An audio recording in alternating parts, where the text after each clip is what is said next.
Welcome to toy-polloi, parental guidance. This video contains scenes of Lego destruction. Hello and welcome to another video from toy-polloi, and today we have part 2 of my project of rebuilding an AT-AT from a pile of junk parts and pieces. In part 1 of this project I rebuilt the head from what I had in my scrap and spares boxes, and as you can see we ended up with a really nice head section. Everything works and it really is a very displayable piece, but we do need a rear section to make this a playable toy. And at the end of that video I asked for suggestions as to what I could do with this rear section, because we are missing some key pieces currently. We don't have this rear wall here, I haven't got any legs, and I thought it would be quite nice to do something custom with it. So thanks to everybody who has made suggestions on what I can do. We're going to start to work on that today, so let's get on with the project. Okay, so here is the rear section of the project. As I said in the first part of this project, we got this head section all fixed up and working, and it ended up looking really rather nice. All of the motor works, we got the lights working with the replacement LED, and I got a few 3D printed parts to complete the look. But that piece is now all done, and we need a rear section to attach it to, the main body part of the AT-AT. And currently this is all I have of it, which is the sort of outer shell. The head section fixes on here. There's a little hole there and one in the top. It just sort of slots in. On the back there should be a battery cover. We need a door for the side. I'm also missing this rear section here, so I asked in that video for suggestions of what I could do, because I thought it'd be quite nice to do something custom on this. And there were two things that were suggested the most. The first and most common suggestion was to do something with this back panel here, make it have a tailgate so that a speeder bike can be inserted in, because in some of the modern versions of the AT-AT a speeder bike is shown sort of docked in here, and then you access it via a flap that sort of comes down. I thought that was actually a really good idea and something that we can certainly do, because I don't have this section, so we're going to have to make something out of styrene sheet anyway, and that means that we can do whatever we want with it. And I think adding a door there will look pretty nice. It will require a few bits of Lego or something so that we can have a hinge on it, but that certainly is a really nice idea. So the other suggestion was to add some sound effects to this, so somehow put inside this a little sound module. We'll have a button hidden somewhere. There's quite a lot of nice places to hide buttons, especially on some of these panels. So I've actually ordered a little soundboard which I'm just waiting to arrive. So if that arrives in time, we will also try and get that done in this video. But for now we'll concentrate on making this rear missing panel, because I think that should be fairly straightforward to do. So let's get on with that. Before I get to work building this out of some styrene, I've made myself a cardboard template, and this is just a rough idea of what I'm going to build. I've got most of the dimensions correct, but the actual sort of way it's going to be put together will change when I actually come to sort of start cutting the styrene sheet. But this is a much cheaper way of making a template than using styrene, because styrene is fairly expensive, whereas cardboard is really cheap. So as you can see, I've cut this sort of shape which is going to fit in the back here, and there is a slot in the middle which I'm hoping that the speeder bike will just fit through. So you can see it's just about going to fit. I've left the walls of this a little bit wider than I would have hoped, and that's because I'm going to be making this out of some 1mm thick styrene, and I want this to be a little bit stronger than it would be otherwise. So I may end up putting some sort of reinforcement along these edges, but for now I think that's actually going to work pretty well. And you can also see that I've had to make this piece at the bottom, because we have this hole in the bottom section of the AT-AT, and the original back plate would have covered that, so that's going to need a little bit of extra detail adding to it as well. So I'm going to take this and start cutting it out of some 1mm thick styrene. There are some extra pieces that I need to make. You can see we've got these little notches here which fit into some slots up there. We need to add a little bar across the back as well, because it has to rest on there. But otherwise this is just going to be the sort of starting point for the project. So let's get cutting styrene, a bit of plastic weld, and we'll see what we can make.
As you can see, I've now ended up with the same thing made out of styrene. I've made a few little modifications along the way just because I can see that it would fit better. So on the back of this, I've added this little sort of lip piece, and that is actually to rest on the bottom of the AT-AT here and holds everything in place. On this one, I hadn't actually sort of put anything like that in place, so it didn't particularly hold up, but yeah, that makes quite a big difference. I've also thickened the plastic along the edge, so this is 1mm thick styrene sheet. I've added another piece of 1mm styrene sheet along the edge, and that has just given it a little bit of sort of thickness, and I think that helps quite a lot as well. So we can test this in the back of the AT-AT. If I bring this over, we should be able to just slot that in, and hopefully it will click in place. So if I get that all lined up, and there you go, you can see that that fits in pretty nicely.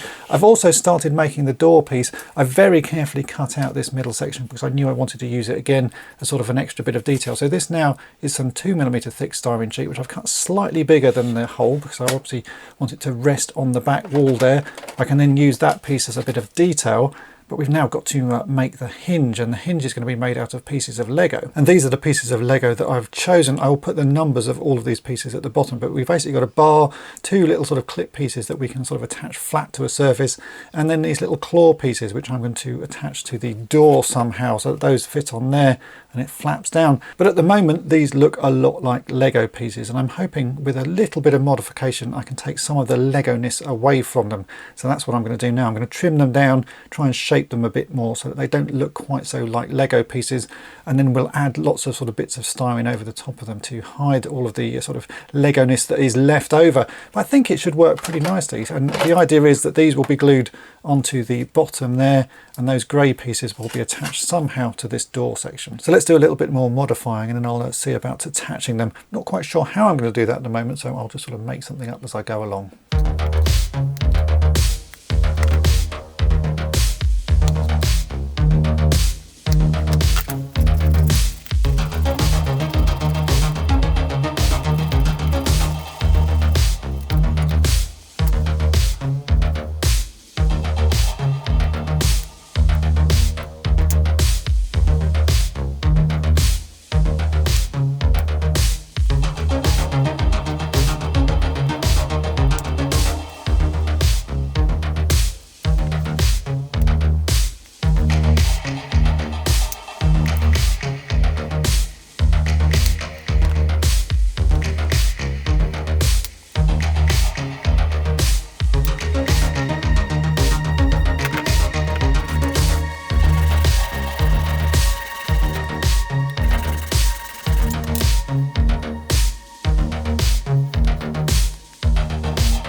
Toy-polloi.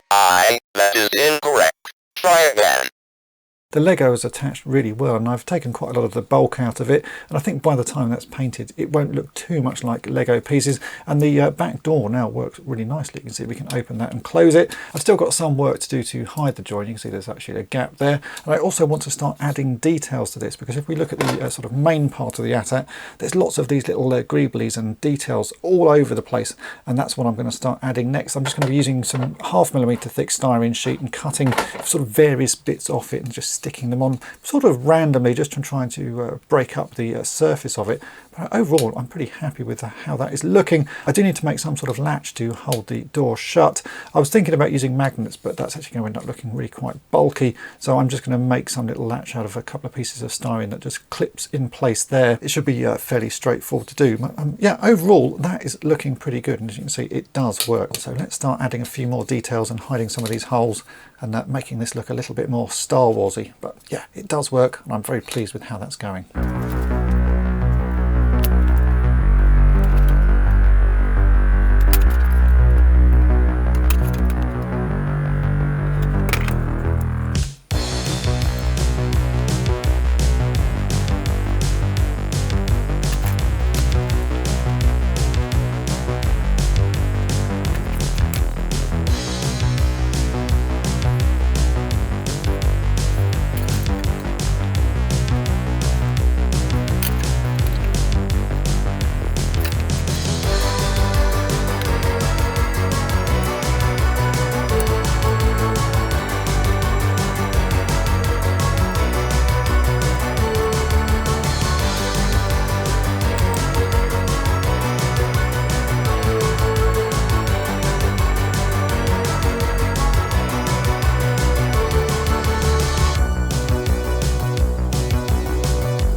It's amazing what a difference just adding those little bits of detail has made to this. As you can see, it's now really starting to look like it belongs on the back of the ATAT. I use my scribing tool just to add some fine detail lines. Not too many, because there aren't actually that many on the rest of the toy, but just a couple of little lines just makes it look like there's some panels going on. I built the clip on the inside, and once I'd done that I realised that there was actually no way to open the back of this, so I have added this little tab here, which is just a sort of pull tab. I've tried to keep it fairly small so that it just looks like another little bit of detail added on the back, but it is there for a reason. It means that I can grab this and I can now open that. You can see I've also added a few little bits of detail just to this panel. I didn't want to add too much to it, just a couple of little lines just to make it look a little bit more sort of panel-y and ATAT-like, but you can see that is now working really very nicely. You can open the door and you can close the door. Let's try and see if we can get the speeder bike in there. I haven't actually tried that yet, but it should work because we've already built the cardboard version. So that goes in like that, and it does sit inside. If I had the battery compartment cover, it wouldn't fall in the battery hole, but for now let's just carefully balance it there and we can shut that up. Yeah, I'm very happy with how that's working. It's working pretty much how I sort of hoped it would. We still need to do one final bit of building, because you can see here we have this hole at the bottom, which on the original panel, again, there was a piece that came down, a sort of a strangely angled triangle with a rounded bottom. So I'm going to make something again out of some styrene sheet. I might see if I've actually got a bit of another Star Wars vehicle or something that I can cut and just stick on there rather than making all of these details. But if not, I will make some more details just out of some styrene sheet. But as you can see, that is working really very nicely. So let's do the final pieces of this and then we can see about painting it.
I've now attached that new piece to the bottom. In the end, I didn't use any original Star Wars pieces. In fact, I just used one little piece of Lego there to add a bit of detail. I'm not 100% happy with that, but it does the job. So I think for now, I'm going to leave it. What I really want to do is actually get this painted, because it's often hard to see how the final thing is going to look while it's in sort of multiple colours. So I've got some plastic primer spray paint, which I think is going to be a fairly light grey. So maybe I can just paint that on and we'll sort of leave that as the final colour. But the only way to find out is to actually get the paint on there. So I'm going to take this out into my garage, give it a few coats of the plastic primer. I'm going to have to prime both sides, because obviously you can open this up. So we want to prime the inside as well as the outside pieces. So a couple of coats of that. I'll put it back on and we'll see what it looks like.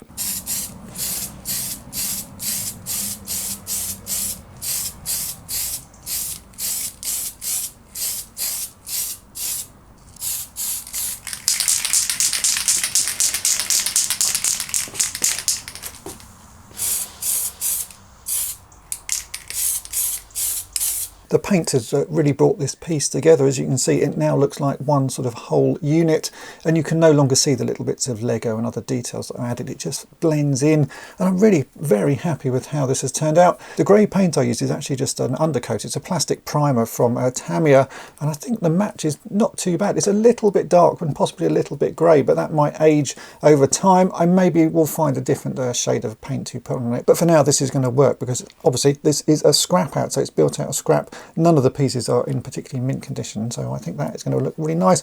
I was sort of concerned that the paint might start rubbing off where we've got this joint here, but that is fine. And also when I built this little latch, you can see that it's just two bits of styrene sheet. That catches on there, and I thought it might rub some of the paint off, but for now that's not looking too bad. So let's put this ATAT back together. I've got the head back out. We just need to attach the wires to the contacts and then screw it all together. So this is the lower section of the ATAT, and I've actually cleaned up the contacts on the battery compartment. There was a fair amount of corrosion on these, and I just used a light bit of sandpaper to sand that away. So you can see that's now actually shining pretty nicely, and the same on that end. I've also cleaned the contacts that the little connectors attach to, and that's what we've got to connect now. So if I grab the head of the ATAT, you'll remember from the last video that there are two cables that come out of it. One is longer than the other. The longer one we have to connect to the far end terminal, and the shorter one goes to the front terminal, and then it's a case of sort of rearranging everything so it all sits back together. So let's just connect that one onto there, and we can connect this one all the way up to the other end and onto there. And now we have to put this so that those wires are sort of hidden away. We don't want them in the way of anything particular. So I think we have to, yeah, just sort of wrap those around the side. I'll hold that with a finger, and we can pop that on. Oh no, do you know what? I've done that wrong, because we've got to connect those and they've got to go through this hole. There's a lot to remember when you're fixing this ATAT up. There's so many sort of component parts. So actually we have to thread those through the hole there, like that, and then connect them. So I say this sort of ATAT, I imagine when these were being put together in the factory, it must have been quite a process for the people actually sort of building them, remembering all the stages they had to go through and getting it all correct. So let's do this again, which connect this cable here, which is going to be a bit awkward because it's a bit short. So let's just move that around. So now let's plug that onto that end, like that. And now we can rearrange it so that it gets hidden underneath everything. Let's just put these bits together and see what happens. Now I've still got a cable sitting through there, so let's just move that again to one side. It's a very awkward toy to work on. There we go. Right, all the cables are hidden, so we can now take the top section of the ATAT, also get my new rear panel, which I'm going to slot in here, just like that. And then we can drop everything on. I put the door in for the moment as well. This is a reproduction door from Xanadu Prime. I mentioned them in the first video. They do 3D prints of replacement parts, and the ones for the ATAT are really nice. They are an incredibly good colour match. So let's drop all of those pieces together. Make sure this is lined up, which it is. I can now turn it over and put all of the screws in, and then we'll take a look at it.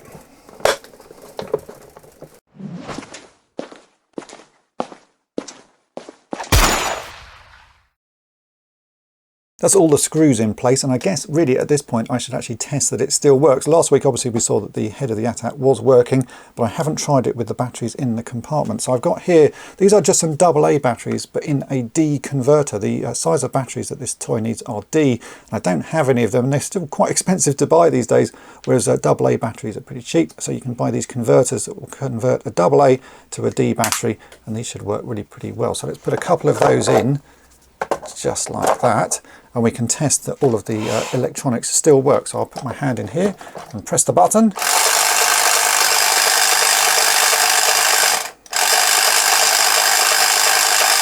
And you can see that is all working.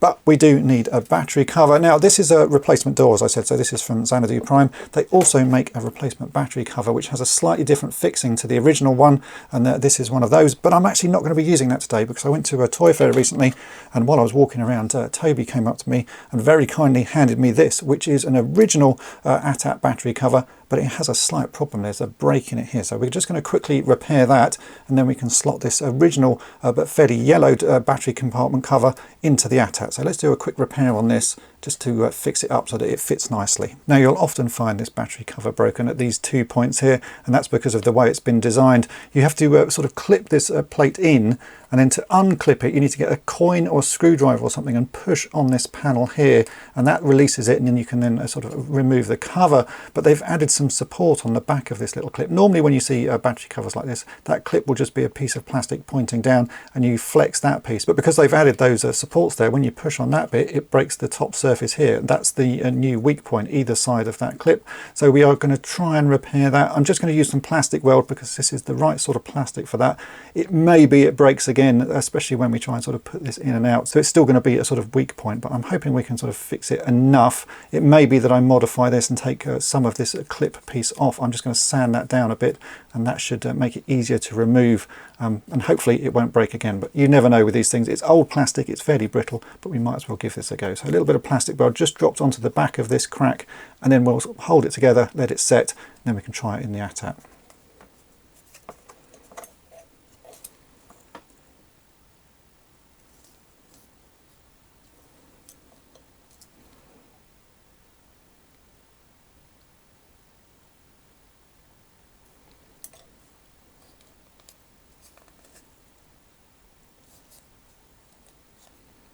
That has now had time to set, and I've just sanded off the very edge of that clip, so it's not quite as wide. I'm hoping that will make it easier to unclip once it's in place. So let's try this in the battery compartment. We have to push that in there and then push down, and it does clip in place, so that's a nice fit. Now to remove it, I always use a screwdriver, and I just push that in there and push on the side of the tab, and it should unclip, and it has. And that's actually a lot easier to unclip than it was previously, so certainly sanding that little bit off there has really helped, and that hasn't broken. So that's a really nice fix. I'm very happy with that. Let's put that back in and we can get on with the rest of this. And there we go, that is it for this second part of the scrap at restoration. I'm really pleased with how this is going. I've taken a whole pile of junk and it's slowly turning into a very displayable ATAT, and we've now got some custom additions with the back door being added that we can now store a speeder bike in there. I think that is a really big addition to this toy, and something I wish Kenner had done back in the day, because it just makes it an extra little play feature. Not only can you open the side door to access the handle to move the head around, you can now access the back door and put figures in there to store. I just think it's a nice little addition. There's obviously quite a lot more to do on this vehicle. As you can see at the moment, the belly of the ATAT is very yellowed, but I'm going to leave it up to you guys what I do with that. My plan would be to spray paint it a sort of darker grey, or we could just leave it as is, because it actually does quite suit the look of this ATAT, but I will leave that up to you. Please leave a comment below. I'm still waiting on the sound effects board that I ordered right at the beginning of this video. I thought it would be here by now, but I think it's coming from China, so it could be a good few more weeks, which is why I'm not going to bother covering it in this video. That will be in the next part. I also am thinking that maybe I should put some lights or something inside this ATAT. Again, if that's something you'd like to see, leave a comment below. And I'm going to also put in one of my custom inner panels in there as well, because I think that will just finish it off. So there's still lots to do in the next part of it. Hopefully you have enjoyed this video. If you have, then make sure to hit the subscribe button and tap the bell to be notified each time I upload a new video. And if you've really enjoyed it and would like to help me out here at toy-polloi, then why not think about becoming a Patreon of the channel. You get early access to all of my restoration restoration videos, and also access to an exclusive video series called On the Cutting Mat. So have a think about that, and thanks for watching. Thanks for watching Toy-polloi. Subscribe for more great videos.